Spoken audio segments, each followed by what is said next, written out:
Balita muna ay nagkagulo kanina sa demolisyon sa isang compound sa Las Piñas. Narito report ni Von Aquino.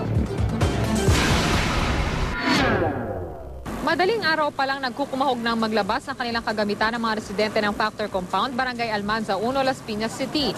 Ang ilang mga residente dito na sa tabi ng kalsada nagpalipas ng magdamag. Hindi kami makalis kasi wala kami mauwian eh. Wala kami matitirahan. Kaya kailangan namin maghanap ng bahay.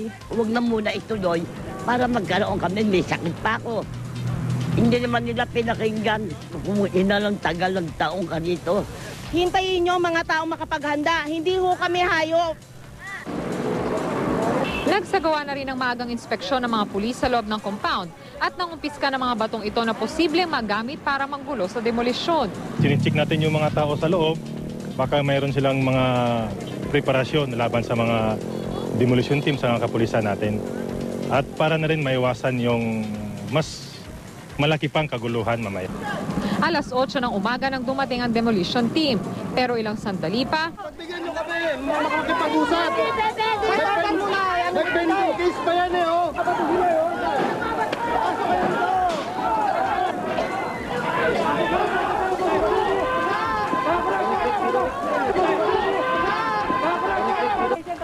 mayroon pang hinimatay na agad isinakay sa ambulansya. Matapos ang maikling tensyon, tuloy-tuloy nang naisagawa ng demolition team ang kanilang trabaho. Ayon sa barangay administrator na may-ari rin ng isa sa mga business establishment, itong August 1 ang huling abiso na ibinigay ng korte para lisanin ng mga residente ang lugar. So year 2000, hindi na kami umupa dahil under litigation na. Siyempre, pag wala kang titulo, bawal ang nagpapaupa. Hindi na kami. Hanggang ngayon, kasalukuyan. Samantala, hiling daw ng mga residente, mabigyan sila ng relokasyon. Von Aquino, GMA News.